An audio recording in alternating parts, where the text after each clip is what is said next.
What's up, everyone? Welcome to Practical Math for Front-End Developers, the course where we attempt to answer the age-old question, when are we ever going to use this? So you might be asking, what are we going to do in this course? Well, we're going to build a few projects. The first project we're going to build is a shopping cart app. We'll generate a list of products, we'll calculate the total price of those products, and we'll apply a tax rate to that total. We'll also generate a weekly schedule app. This is where we'll introduce the date object. We'll do some more layout manipulation. And we'll look at some cool ways to use JavaScript's reduce function. And lastly, we're going to build a monthly expense sheet. In that app, we'll attempt to bring everything we learned so far together. We'll also explore some other assorted tips and tricks throughout the course. So let's look at the tools we're going to use. In one of the first casts, we're going to write something that I call the roll function. This is basically going to be a useful tool just for generating random data. We're also going to use the CSS calc function, and we're going to explore how that can help us create some neat layouts. We're also going to explore JavaScript's math object and use the random method, floor, and some other stuff along the way. And we're also going to use JavaScript's built-in date object. A lot of people nowadays use a library like Moment.js, but you might not always have access to that for every project. And it's good to know how vanilla JavaScript features can be utilized if need be. So who am I, and why should you care about anything I have to say about these topics? Well, my name is Ryan Gonyon. I've been programming for 10 years, and I've spent the better part of that decade doing web development, mostly in the front end. I have a bachelor's degree in computer science with a minor in mathematics from the University of Central Florida, and I have experience tutoring K-12 and university level mathematics, as well as a passion for the subject. If you ever have any questions about the course, you can reach out to me by email at coderadical@gmail.com, or you can even catch a live stream at Twitch or YouTube. And if that doesn't convince you, I can also solve a Rubik's Cube in under 30 seconds. So you know I'm trustworthy. With all that said, let's jump in. Alright, so in this lesson, we're going to build the outer shell of our application. We're going to introduce the CSS calc function, and we'll apply some tips and tricks to make the most out of it. Before we start coding, let's talk about what our goal is here. As you can see, we already have the header, the main, and the footer elements, and we've already applied some basic styles to those. But ultimately, we want our header to stay stuck at the top of the application, our footer to stay stuck at the bottom of the application, and our main section to fit neatly in between those and scroll if the content overflows. If you'd like, you can pause the cast now and try to expand the main section yourself.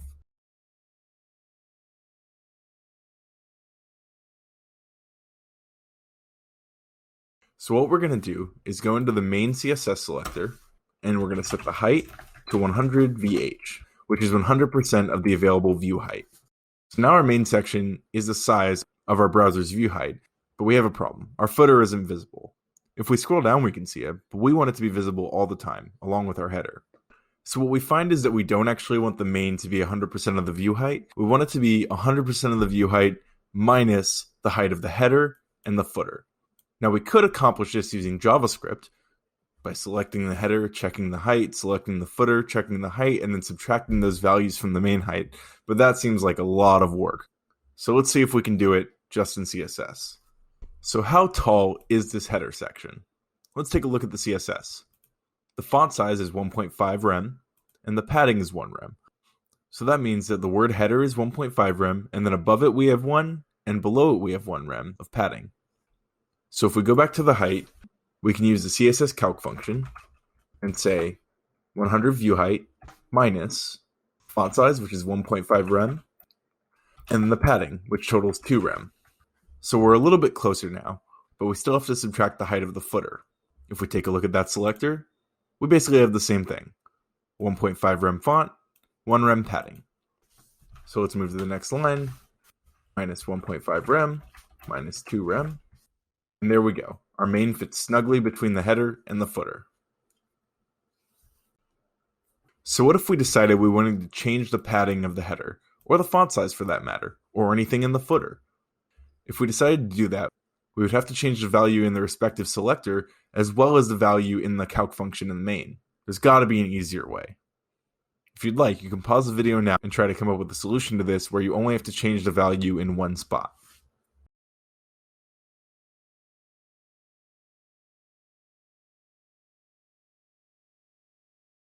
The solution is CSS variables.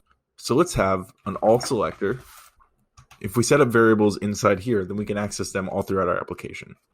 So let's say our header font size, 2 rem. And then in the calc function, we can say 100 view height minus header font size. We can change this to whatever we want. Maybe we want it to be 5 rem. Everything still works smoothly. But let's go back to 2. That seemed to look nice. Let's also set a variable for the header padding. Let's make that 0.5 rem. So remember, the padding is on the top and bottom of the header. So what we can write is minus 2 times the header padding. There we go. Let's do a little bit more cleanup here. And then set variables for the footer as well. All right, and now we can control the measurements of our header and our footer all from this one selector. And we can always count on our main section resizing appropriately. We're not quite done yet. Let's see what would happen if instead of just the word main, we had 5 paragraphs of lorem ipsum text. It's basically dummy text that you can use for mock-up applications. All right, so it looks like we've got a problem. Our text is overflowing way past our footer. And if we scroll past, we lose track of our entire application. Now we can't have that. If you'd like, pause the cast now and see if you can resolve this issue.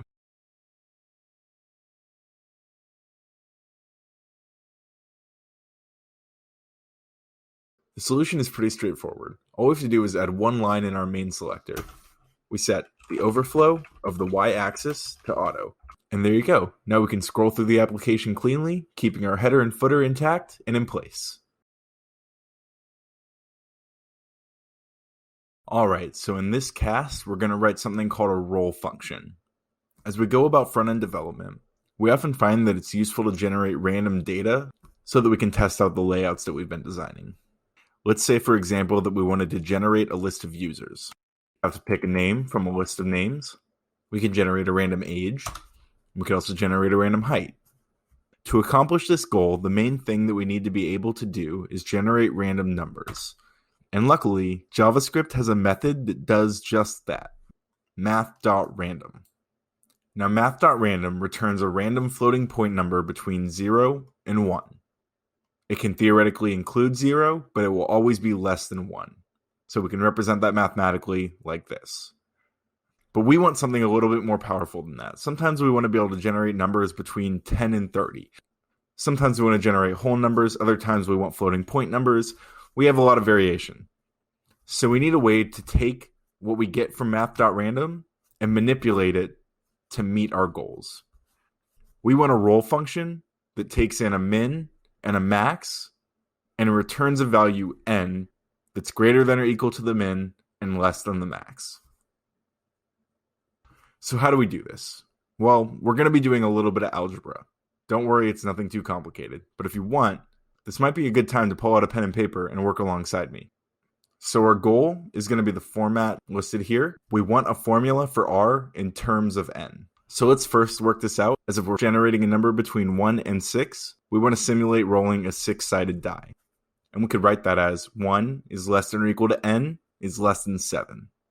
We use 7 here because n is always going to be less than 7. It's never going to be 7, but it can be equal to 1. So how do we get from here to here? Well, the first step we're going to take is subtracting 1 from each side of the equation. The reason we do this is because 1 minus 1 is 0, so we already get the left side to align properly. And we do a little bit of simplification, and there we go. We have 0 is less than or equal to n minus 1 is less than 6. Our next step is to get the far right side to 1. What can we do to this equation so that we have 1 on this side? We can divide by 6. So we have 0 divided by 6, which is going to be 0. We have the value n minus 1 divided by 6 is less than 6 divided by 6. And then we simplify. And we have 0 is less than the value n minus 1 divided by 6 is less than 1. Pretty straightforward so far, right? And this is going to be exactly the form that we're looking for. We now have something that resembles our goal formula. 0 is less than or equal to a value is less than 1. And this is exactly what we get from the math.random function. So we have the formula for r in terms of n. But ultimately, we want to be able to return the value n from our roll function. So what we can do is set n minus 1 divided by 6 equal to r, and then solve for n. So what's the first step here? We can multiply both sides by 6, and we get n minus 1 equals r times 6. And then we just add 1 to both sides, and we get n equals r times 6 plus 1. Now, if we wanted to write this function, we could say return math.random times 6 plus 1. Let's test that out real quick. All right, so we're definitely getting a number between 1 and 7. But we're also getting a floating point number. But we're trying to simulate rolling a 6-sided die right now. So all we have to do is use the function math.floor, which just rounds down to the nearest whole number. So we should be able to generate any number between 1 and 6. But hang on. This only works if we're generating a number between 1 and 7. What if we want something between any given minimum and any given maximum? We start from the same place, except instead we have the min is less than or equal to n is less than the max. And we're going to follow basically the same steps that we were doing, except we're going to get a much more robust function at the end of it. So let's do that. First, we subtract min from all sides. So we have min minus min is going to be 0, is less than or equal to n minus min, is less than max minus min. We do some simplification. And then next, we divide by the value on the right, which is max minus min. So we have 0 divided by max minus min is less than or equal to the value n minus min divided by max minus min is less than the max minus min divided by max minus min. Let's simplify that because that's a long, ugly equation. Much better. And now we have 0 is less than this value, which is less than 1, which is exactly the format we want. Remember, the next step is to find out how we have to modify r to get n. So what we do is set this value equal to r and solve for n. So the first thing we do is multiply by the max minus the min, and we get n minus min equals r times the max minus min. And then we just add the min to both sides. And there we go. Now let's write out this function. We're taking two parameters, a minimum and a maximum, and we're generating a random number. We're multiplying that random number by the max minus the min, and then we're adding the min. And we return r. So let's see what would happen if we roll between 1 and 5. We run that a couple times. We can see that it seems to be working. What if we decide that we want a whole number? Well, let's add a third parameter to our roll function called float flag. And we're going to use this to tell our function to either return a whole number or an integer. And we're going to take advantage of that math.floor function that we used before. If you want, pause the video right now and finish writing that.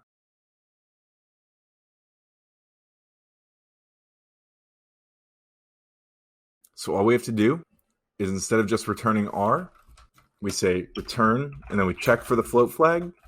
And if we have the float flag, then we return r. And if not, we return math.floor r. So we get the nearest whole number rounding down.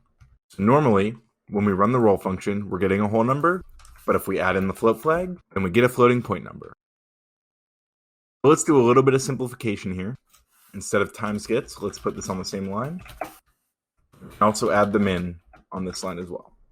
Now let's look back at that list of users we wanted to generate. So we have a list of names. We have some ages, the smallest being 12 and the highest being 64. We also have some heights, from 5.1 meters to 6 meters. Now let's take a look at how we can generate a random user based on what we have here, using our roll function. So we're going to say let user get an empty object, and we'll console log it out so we can test. All right, we start with the empty object as we expected. Now the user is going to have a name, which we want to pick from the usernames array. So how do we do that? Pause the video, try that yourself.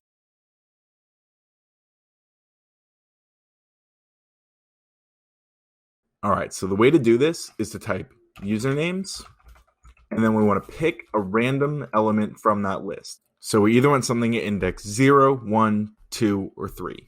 So we're going to use our roll function. We want a whole number returned, so we're not going to use the float flag. We want something small as 0 and as high as 3. But remember, maximum is not included in the possible values. So if we say 4, Now we can expect to get a value between 0 and 3, inclusively. But what if we had more than 4 items in the list? Do we just always update this number to match that? Well, we don't have to do that because we have access to the length of the list. So usernames.length. If we run this a few times, we should eventually see each name in the list. Awesome. So the next thing we want to generate is the user's age. And this is going to be between 12 and 64. So we're going to use the roll function again. Pause the video, try it out.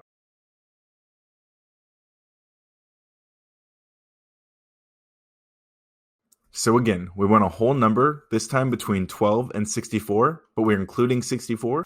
So our minimum is 12, and our maximum is going to be 65. If we run that a few times, we can see it's working appropriately. The last one, we have a height, and we want this height to be between 5.1 and 6 meters. Use the roll function again, of course. Pause the video, see if you can figure it out.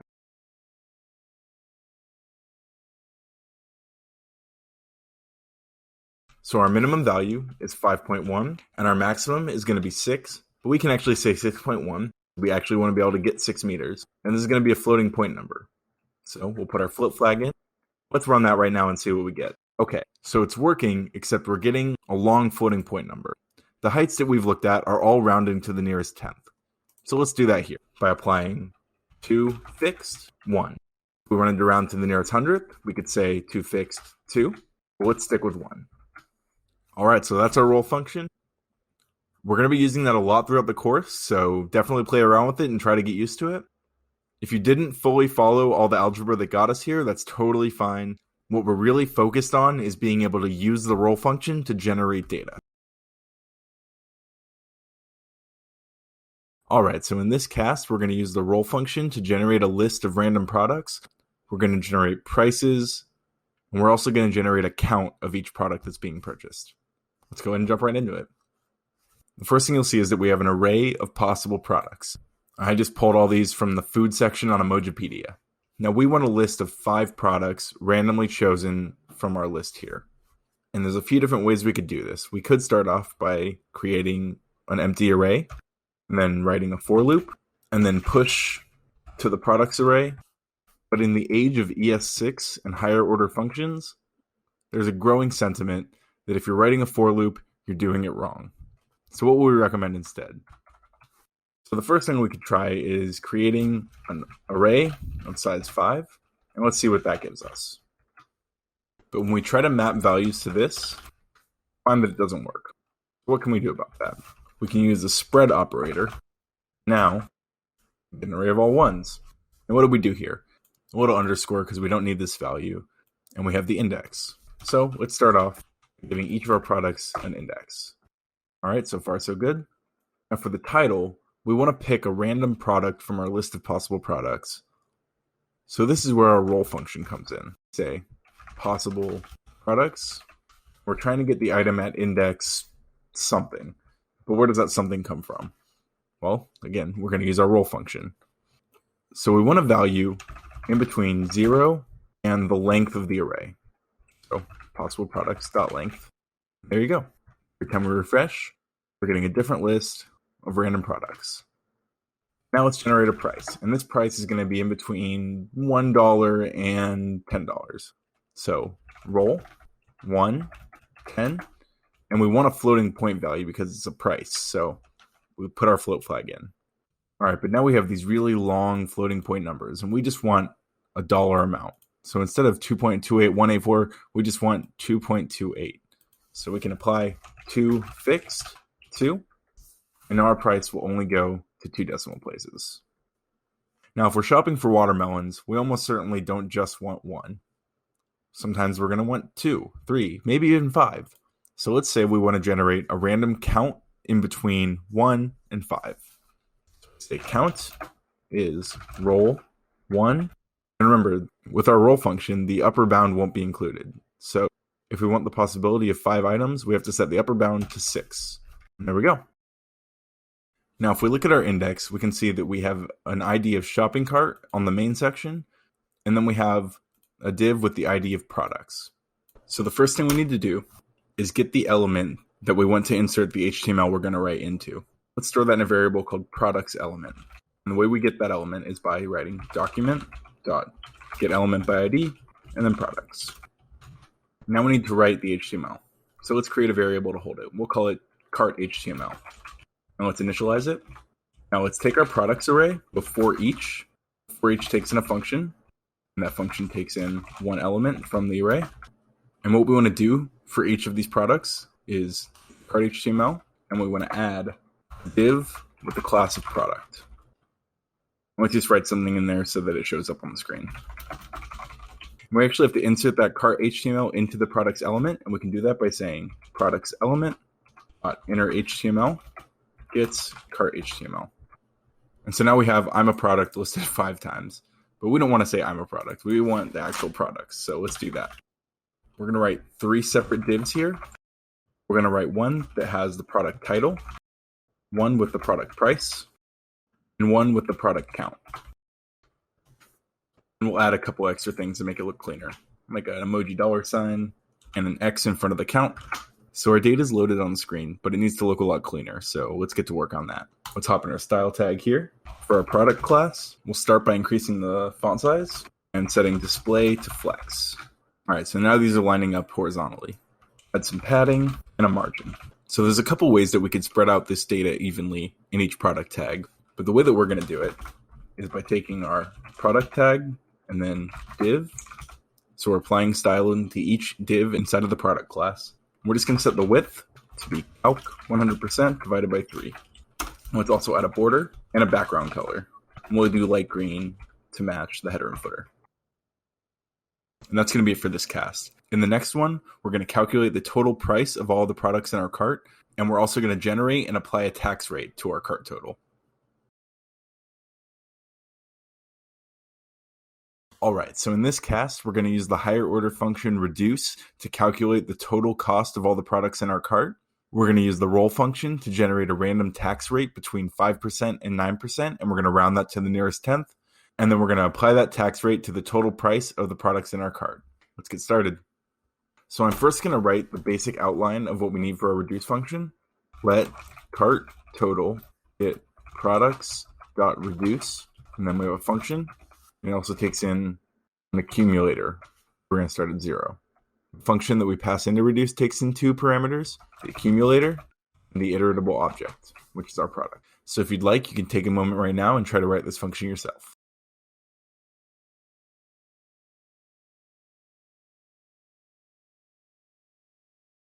Okay, so let's first take a look at what these objects are during each iteration of the reduce function. So in the first step, the accumulator is 0, which is what we initialized it to here. And the product is the first product. And then we see the rest of the products, but we have undefined for the accumulator. And that's because we're not returning anything yet. So if we return the accumulator itself, then it stays constant. If we added 1 every time that this returns, you'll see that it iterates by 1. But we don't want to iterate by 1. We want the total price of the products in the cart. So we could first say product.price. Now we've got another problem because our price is stored as a string. So it's just appending to the accumulator. We can fix this by saying parse float. We're starting to look good, but there's still one problem. We have 2 bananas here, but we're only adding the price for 1 banana. So we have to say the accumulator plus parse float times product.count. Now we're looking a lot better, but sometimes we have this weird rounding error. This is all right. We can resolve it by adding 2 fixed and rounding to the nearest 100. There we go. We have the total of our cart. Those are some expensive groceries. But hey, that's the price of avocados these days. For the next step, we need to use the roll function to generate a random tax rate between 5% and 9%. And we're going to round that to the nearest tenth. So let's say let tax rate get roll. And now I'm going to let you pause the video, fill that out, see if you can generate a tax rate that we're looking for.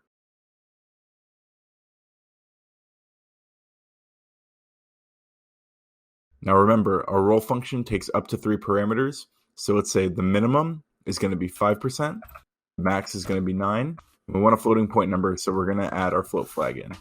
And since we're rounding to the nearest tenth, we just add 2 fixed, 1. All right, we got a tax rate of 5.7. Here we go.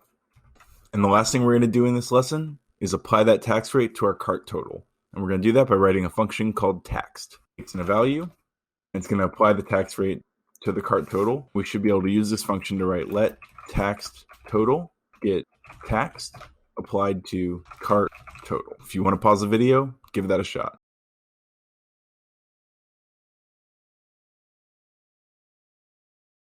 So since the tax rate is a percentage, the first thing we need to do is say return tax rate divided by 100. And now we get the number that we need to multiply by the cart total. So let's do that. And that'll take X% of the cart total. So this is the value in taxes that we have to add to the cart total. So let's add that last part, plus cart total. And we're appending it, so parse float.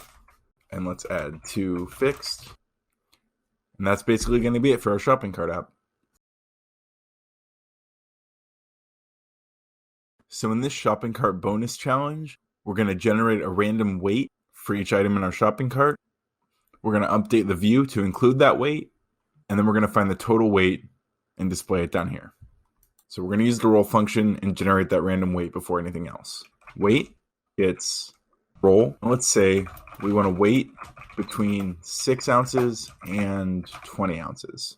And we'll round to the nearest 100th. Go ahead and pause the video, see if you can figure that out.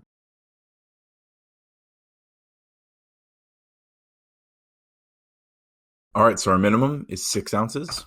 Our maximum is 20 ounces. And we want to float, so we have our float flag. And then we want to go to the nearest 100th, so to fixed, 2.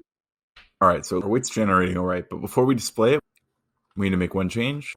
Our product div should now take up a quarter. And there we go, looking good. So next we need to figure out the total weight. And this is going to look very similar to what we did to calculate the total cost. So products.reduce function, accumulator, product, we're returning something, we're starting at 0. Go and pause the video, give it a shot.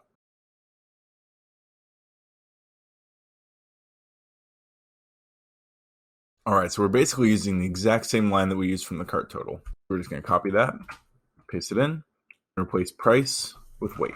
Look at that. We've got the total weight and the total price, and that's a beautiful shopping cart app.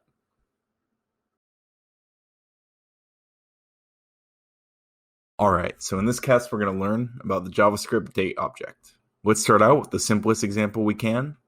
Let today get new date. And date here is a constructor taking in no arguments. Let's console log that out.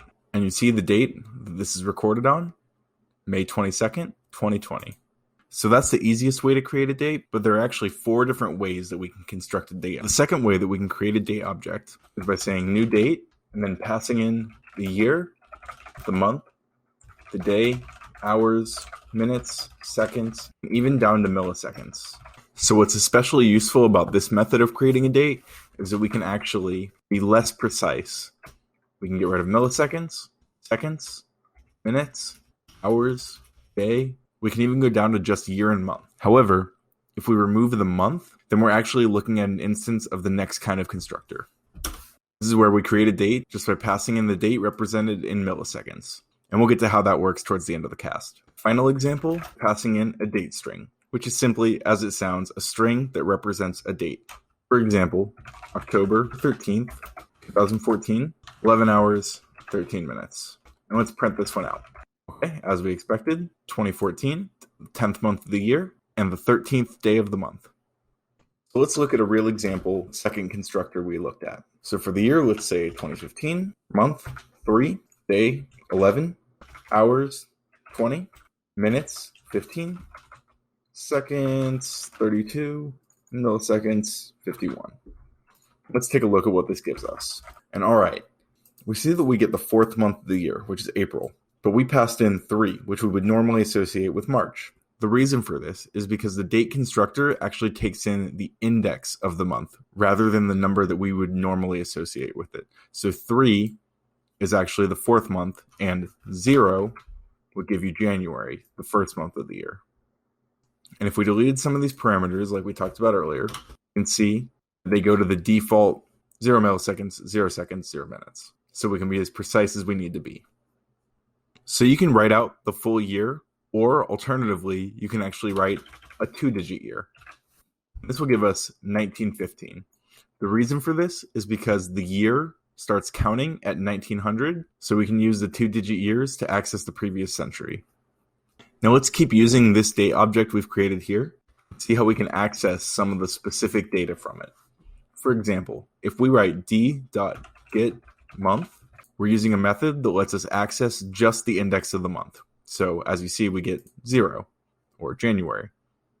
If we use getDate, we can get the specific day of the month, so the 11th, which is what we chose here. We can go as far as to get hours, seconds, or even the milliseconds. But let's take a look at what happens if we do getYear.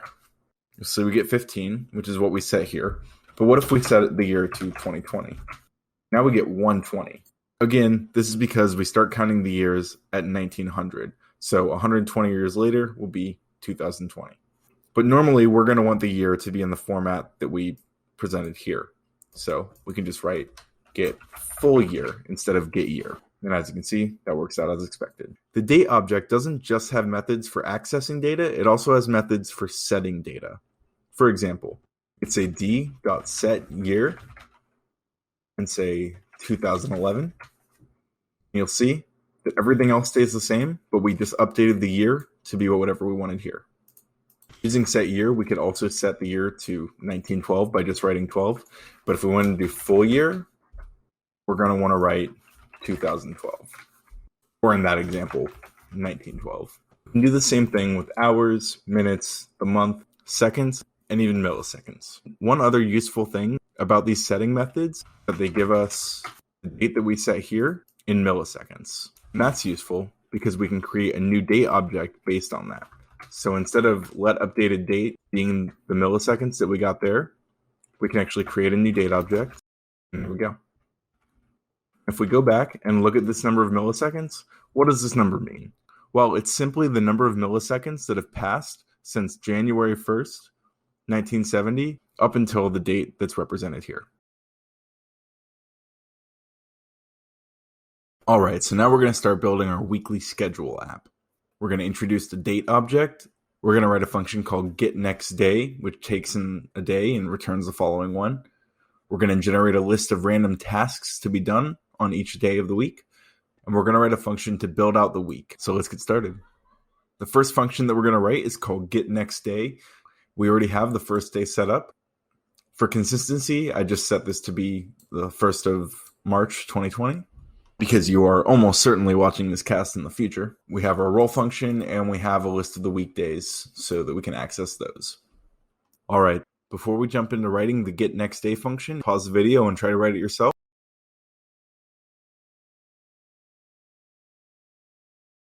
And we're going to update the next day object to have the date following the day we passed in. And the way to do that is nextday.setDate, day.getDate. Now, if we just ran this as is, the next day would get the same date that we passed in. But all we have to do is add 1. And the JavaScript date object is smart enough to know if we're at the end of a month, and it can roll over if need be. Now we return next day. Let's test that out. All right, so our first day was the 1st of March, 2020. So the first thing we're going to do is create a variable called nextDay that gets a new date based on the day that we're passing in. Next thing we want to do, update our nextDay object by calling setDate and then passing in day.getDate and adding 1. And the JavaScript date object is smart enough to know if you're at the end of the month or the end of a year, and it'll roll over accordingly. So now let's take a look at what our next day is. And that's what we want, 3-2, starting from 3-1. So let's go ahead and return that. All right, so now we're going to generate a list of random tasks. I'm going to do a little bit of starter code for this one, and then I'm going to let you take over. So we're going to make an empty array of anywhere between 2 and 5 tasks. We're going to use the map function to fill it. We're going to return an object inside that function. Index as I. We want to set a name for each task, and a property called complete that we can use to check whether or not the task is complete. And we'll just set that to false for now. Now, if you want to pause the video and generate a random name that matches this format, task 54, task 23, etc., and also use the roll function to randomly decide whether or not the task is complete. Give that a shot.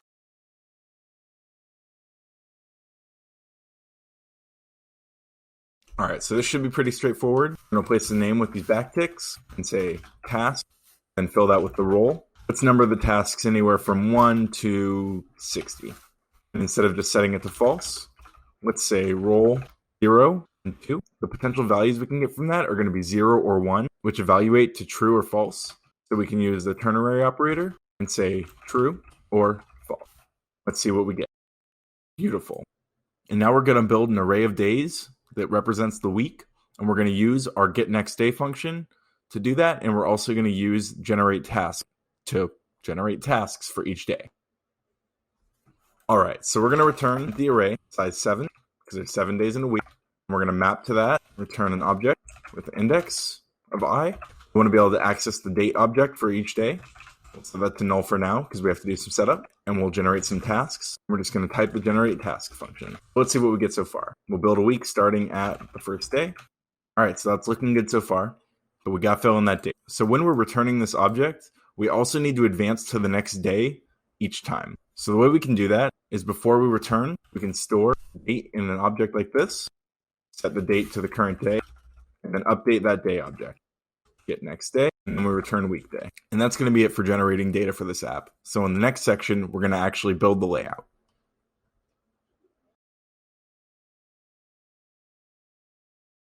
In this cast, we're going to take the data that we generated in the previous cast, we're going to display it in our app, and we're going to use some styling with the CSS calc function and have some fun with that. We already have our array of weeks displaying right here, Sunday through Saturday. Each one of these is a div with the class day, which we've written a style selector for here. So our first goal is going to be to have each day take up a third of the height of the application, specifically the main height. I've also created a variable in the index CSS that holds the main height, which we calculated in an earlier cast, so that we can access that in the styles here. So if you want to pause the video, go ahead and see if we can achieve this goal.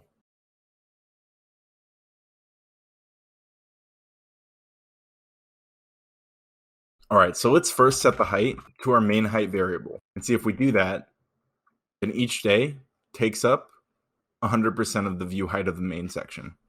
But that's probably a bit much. It's also a little strange to see where each day starts. So let's go ahead and say day nth of type even for every other day. So the background color to light yellow. All right, things are coming together. And now let's calculate that 1/3. So we're just going to use the CSS calc function and divide by 3. And remember, we can always just change this value if we decide we want to show more per section. So by 4 or even by 5.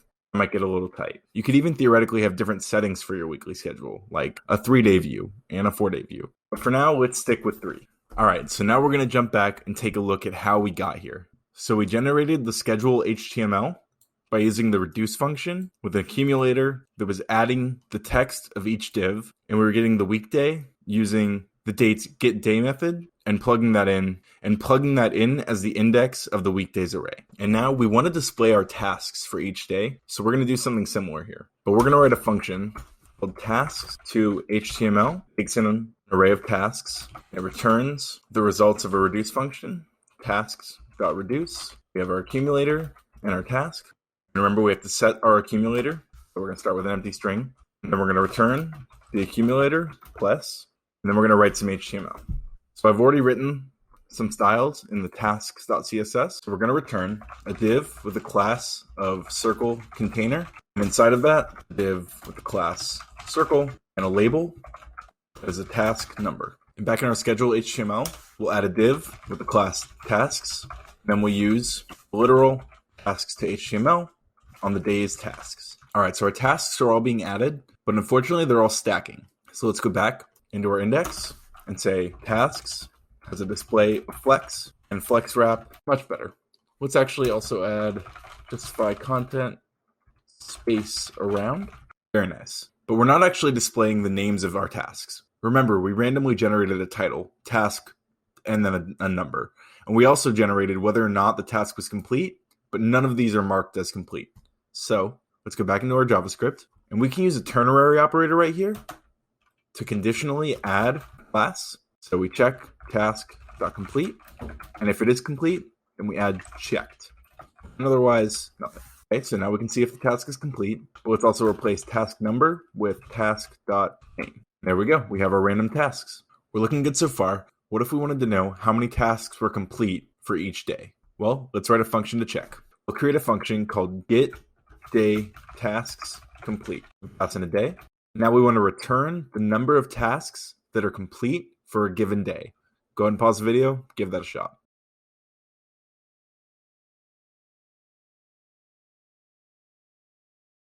All right, so we're going to do this using the reduce function again. So return day.tasks.reduce, and we have our accumulator, and we have the task. We also initialize our count to 0. Now we want to add 1 to the accumulator every time we find a task that's complete. So we'll use the ternary operator and hit return task.complete. And if it's complete, then we want to return accumulator plus 1. And otherwise, we just want to return the accumulator so it stays the same. Now let's go ahead and plug that in up here, right after the day name. Get day tasks complete, the day complete. Here we go. Sunday 2 are complete, Monday 1's complete, etc.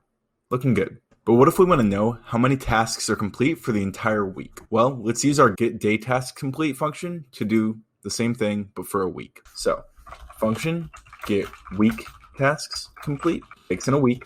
And remember to take advantage of this, but pause the video and try that out.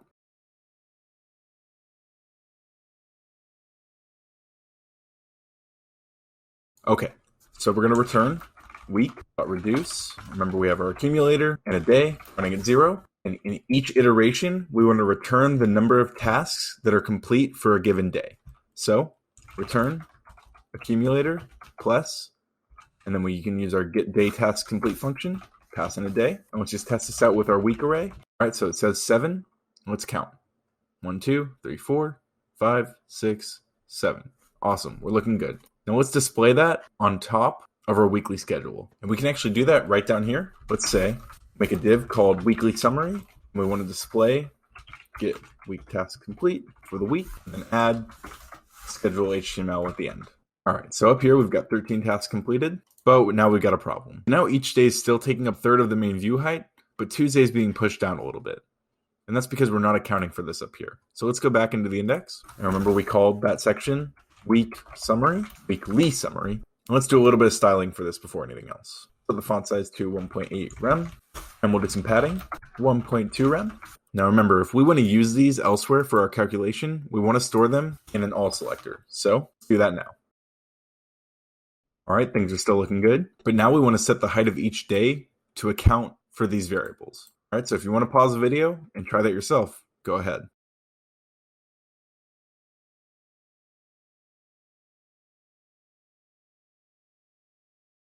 Okay, so before we divide by 3, we want to subtract the height of our weekly summary. So let's do that. First, we subtract font size, then we subtract 2 times the weekly summary padding. Because of order of operations, this would immediately divide by 3, but we don't want that. We want all of this to be divided by 3. And that's going to be it for our weekly schedule app. And I want to reiterate, if you want to download the code for this and modify it and make your own cool stuff, please do. And send me your projects. I'd be excited to see what you all come up with. All right, so in this cast, we're going to explore some shapes that we can make with CSS. We're going to make a square, a circle, a diamond, and a triangle. And as you can see, we've already written all the divs for this. And we've got our CSS selectors. So let's start with the square. This one should be pretty straightforward. First, let's set the height, 5 rem, and the width to 5 rem as well, because the square's height should be equal to its width. And let's set a border, 0.1 rem, solid black. Actually, let's make that border a little bit bigger. Okay, and let's give it a margin of, say, 1 rem. All right, so we've already got our square, but let's also give it a background color to differentiate. Pretty straightforward, right? Now let's take the code from this square and put it into our circle selector. So now we've got 2 squares. And why did we do that? Well, we're going to use the basic setup of this square, just add a little bit more and turn it into a circle. So first, let's make that blue. Now to transform this square into a circle, we're going to add a border radius. So let's first start at, say, 1 rem. All right, so we've got some slightly rounded edges, but it still looks like a square. Let's make it a little bit larger. Let's say 2 rem. 2 rem's a little bit closer, but the real trick that we need to learn is to just set border radius to 50%, and we get a circle every time. Now the next one we're going to do is a diamond. So let's take the code from the square again, and this time let's set our background color to yellow. So for a diamond, we basically just need to rotate the square. So how do we do that? We can use transform, and call it the rotate function, 45 degrees. Looks like we need a little bit more of a margin. Here we go. All right, so the most complicated one we're going to do is the triangle. And this is usually done doing something called a CSS border hack. So for this, we're going to set the height to 0 and the width to 0. And then we're going to set the border to say free rem solid black. Let's add our margin. So see, we get a square. But why is that? The border is shorthand, so this is actually being applied to each possible side of the border. The top, the right, the bottom, and the left. So what if we just said the border left is 3rem solid green? Hey, look, a triangle. We can do something similar. Border right, 3rem solid red. But let's use the bottom triangle. So let's make both of these transparent. Get rid of this. And then add a border bottom, 3rem solid red. So there's our triangle. But let's make it a little bit bigger. 5rem, 5rem, 5rem. So that's looking good so far. But hey, this is kind of frustrating. All of our other shapes can have a border, but our triangle was actually made of the border. But what if we wanted to add a border around it? Well, we can use the CSS after selector. So first, let's make this one black, so it can serve as our background. And then we can actually take all of this and add a content, which is empty, because after needs to have a content property. And there we go. We have our red triangle. But this red triangle should be a little bit smaller. We're almost there. We want to move this triangle on top of this black triangle. So first, let's set the position of our regular triangle to relative, and the position of our new triangle to be absolute. So let's move that triangle left by 4.5 rem. Let's shift it down just a little bit by, say, 0.5 rem. We're almost there. Let's make our original triangle just that much larger. Say we move it by 0.6. There you go. You can play with these numbers and stretch and shrink the triangle to your liking. And that's just going to be a brief dive into CSS shapes. There's obviously a lot more complicated stuff that we could do.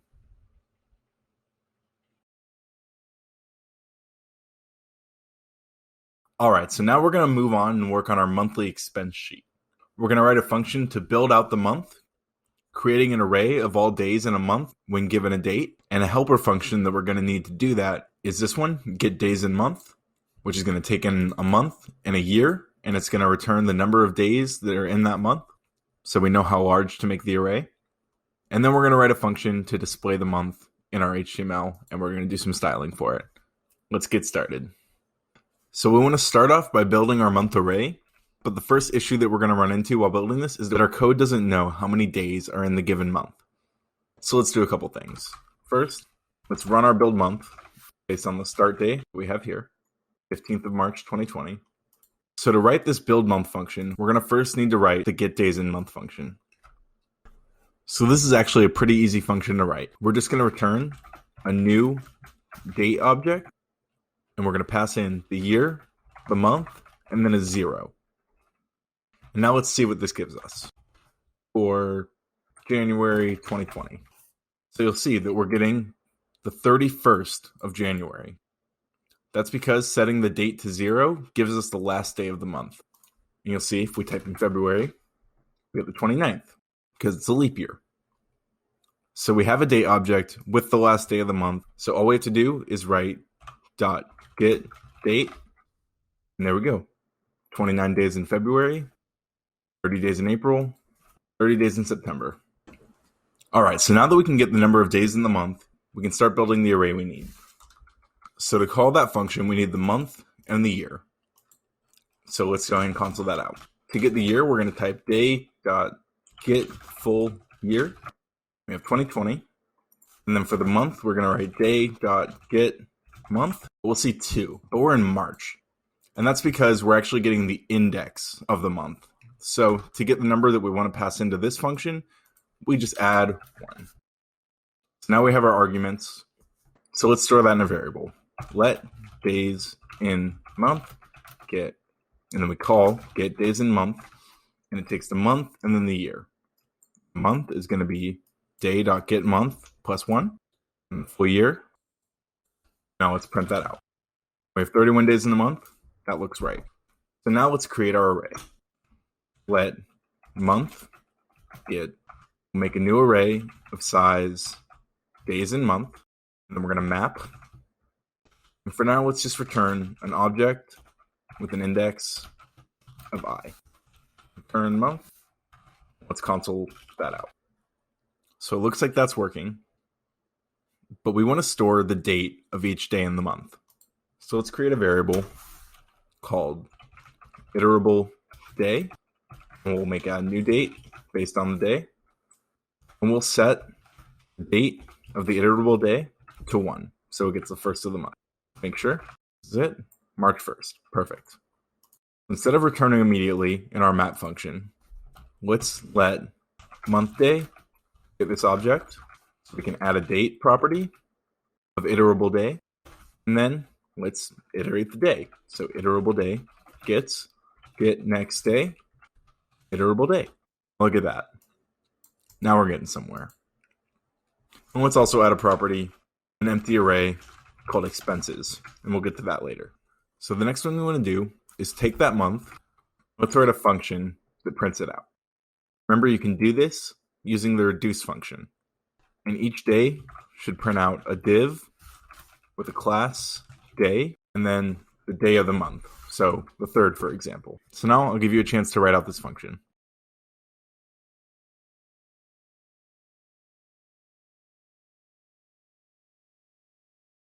All right, so all we're going to do here, create the month HTML, which is going to get month.reduce in our standard reduce function. So accumulator and the day of the month, set our accumulator to an empty string, and return the accumulator plus div class day. And let's just test this out by putting 3 in. And remember, we also want to do document.get element by ID, and it's called monthly expenses, and set the inner HTML to month HTML. Why didn't that work? Oh, I mean, it's probably a good idea to call the display month function on our month array.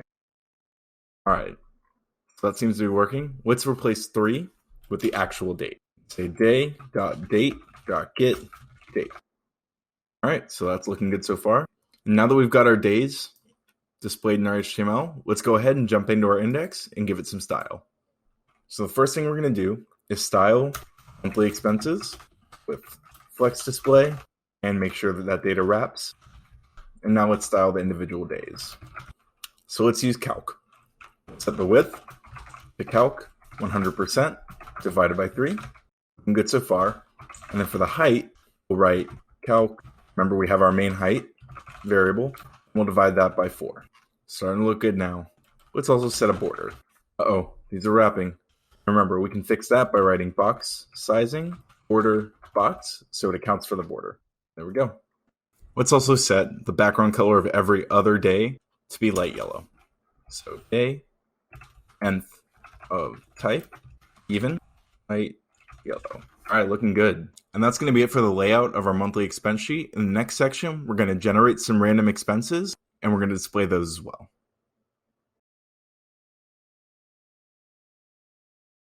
All right, so in this cast, we're going to finish up our monthly expense sheet. We're going to generate a monthly budget and subtract the cost of rent and utilities. We're going to generate some random expenses throughout the month, and we're also going to display those in the app. And then we're going to calculate and display whatever the leftover cash is at the end of the month. Let's jump right in. So the first thing we have to generate is a monthly budget. I looked at the median income in the United States, which came out to around $31,000 a year, which I thought was surprisingly low. So I decided to create an annual income variable, and we're going to roll for that. It's going to be somewhere between $31,000 and $40,000 a year. We want it to be a float. All right, that seems to be good. But we're concerned with individual months, so we actually need to divide that by 12. So let's create a new variable. Let monthly income equal annual income divided by 12. Remember, we need to use parse float because toFixed turns our annual income into a string. Let's print that out. Okay, seems to be good so far. Next, I looked at the median rent, which came out to about $1,500 a month. So let's let rent get roll, say anywhere between $1,200 and $1,800 per month. Next, we have utilities. Between gas, electricity, cable, internet, water, and trash and recycling, someone can expect to spend between $300 to $500 in utilities. So for our monthly budget, after rent and utilities, create a variable that takes monthly income and then subtracts the rent and the utilities. And we want to display that on our sheet. So let's go ahead and update our display month. We'll just add to the month HTML, div, class, monthly summary. We'll display our budget here. We're going to want to pass that into our display month function.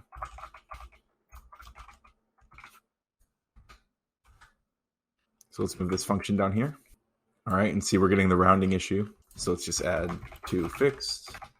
All right, so this is showing up, but now it's pushing all our months to the side. So let's do a little bit of styling. Remember our class was called monthly summary. Let's give that a width of 100%. Let's give it a padding of 1 rem. All right, looking better, except now our days are getting cut off. So let's make an all selector and create a new variable called expense sheet height. An expense sheet height is going to be calculated using the main height, and then we need to subtract the height of the monthly summary. First, let's set the font size. Now, we have 1 rem of padding above that, 1.5 rem of text, and then 1 rem of padding below. So we need to subtract 3.5 rem. And we have to replace the height right here in our day class from main height to be expense sheet height. There we go. So now we need to generate the random expenses that come up throughout the month. Let's write a function to do that. So first, we need to figure out exactly how many expenses per day we can expect. Let's just say that there's going to be anywhere from 0 to 4 expenses throughout the day. Let expense count get roll. Then we can generate a number between 0 and 4. So we're going to return an array of size expense count. Let's use our map function. And we want to return an object, index, and a value. How are we going to generate that value? Let's make our random expenses cost anywhere from $1 to $30. Let's take a look at what this generates. So now let's use this function in our build month. Remember we added an empty array for expenses? Replace that with a call to generate expenses. And now let's console log our month. It's pretty messy, but it looks like it's working. Now let's write a function to display our expenses. So we can use document get element by class name, day. Let's say let days get that. So it's just showing an HTML collection. So we have this HTML collection of days, but we want to convert that to an array. So we can use a little trick to do that. Array.from days. All right, so we see the HTML from each of those days. Looking good so far. So let's create a variable to store that HTML, and then we're going to append to it. So let day HTML get day.innerHTML, and then we want to add to it. So day HTML plus gets, and now we're going to use reduce on the day expenses. So day.expenses.reduce takes in our function. We start the accumulator as the empty string. We return the accumulator plus, and let's write some HTML. So we'll create a div. We'll give it a class of expense. We'll put the expense value to fixed. Well, we're trying to get expenses from the day object that we got from the HTML instead of the day of the month. So let's replace day here with the day of the month at index I. So this is all the HTML that we want to be displaying, but it's not showing up here yet. So let's say day.innerHTML gets day HTML. All right, now we're getting somewhere. So let's take a moment and style those expenses. Expense class, and it looks like 4 expenses can fit snugly on each day, so we don't need to update that. So let's just make a color red and add a little bit of padding. That looks good. And we'll put a minus. Man, it looks like living's pretty expensive, huh? All right, so let's move this up here. And one thing I like to point out that I hope has kind of been a theme throughout this course is looking at your code like it's a math problem. You might have always heard to put variables at the top of the section of code they're being used in, and it's very similar to when you have a word problem in a math class, and you list out all of the givens and values that you have to work with. Let's calculate what's left over of our budget after all of our expenses. Create a function called getMonthNetValue. So we should have access to our monthly budget variable. Oh, and we should probably call the function right there. So for this, we're going to use a reduce function inside of a reduce function. Okay, so let's do that now. Let's work from the inside out. Let sample day, we'll change this later, get month at index 0, expenses.map.reduce, and we have our function, and start that accumulator at 0. We return the accumulator plus the float of the expense.value. We'll console that out. All right, so it looks like it's working pretty well. So we need to calculate this for each day of the month. So let's actually do that using a separate function so that we don't have a bunch of nested reduce values. Function get daily cost in a day. We'll return what we just calculated here. Replace month index 0 with day. We'll say get daily cost up here, month 0. Looks like it's still working pretty well. So now let's apply that for the whole month and say let monthly expense total get month.reduce, and then we have a function. Remember, we're starting this at 0. We want to return accumulator plus get daily cost of the day. Let's see what that gets us. All right, seems like it's working. That gives us the expense total, but we want the net value of the month. So we actually want to return monthly budget minus the monthly expense total. And now let's take this function and call it up here. Let monthly net value get month net value. Oof, looks like this month we came out negative. That's not good. Maybe we should be a little bit more steady with our budget. Let's go up to 3 expenses per day. Oof, looks like we're still coming out negative sometimes, but hey, I guess we could all use a raise, huh? Now let's go ahead and display that net value. So to do that, we can just copy that and put it up here. And then we'll add that as an argument to our display month, monthly net value. And go down to our display month function. And we'll just say net value, replace budget, net value. And there we go. I actually don't like these emoji $signs. These are slash delimiters just to make sure that it always displays properly. And it can be differentiated from this $sign. And that's going to be it for the final core lesson of this course. I hope you enjoyed it. I hope you learned something along the way. And if you have any feedback, remember, you can always send me an email, coderradical@gmail.com. You can find me at Radical Coder on Twitch and YouTube, where you can find me either doing live coding sessions, posting lessons, or just ranting about other things. Thanks so much for sticking around.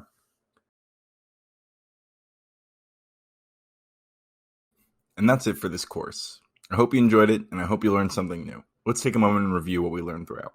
We built a roll function that we can use to generate random numbers, and we learned how to use those random numbers to generate arrays of random data within certain parameters. We built a shopping cart app using roll to generate products, calculated the total price of those products, and even applied a tax rate. We built a weekly schedule, used the date object to create arrays of days, and further explored the many applications of the higher order function reduce. In our final module, we brought everything together and expanded on it. We built an expense tracker using all of the tools and concepts that we'd learned so far and expanded on those. And that's it for practical math for front-end developers. Thanks again for watching. As a reminder, I'm Ryan, and I go online by Radical Coder. You can catch me streaming on Twitch or posting tutorials, gaming, and other content on YouTube. And if you want to join the community, I have a Discord link in the index right behind this, along with other social media links. And I'd like to give one final thank you to Scrimba for helping me host this content, and to you, of course, the viewer. Have a great day.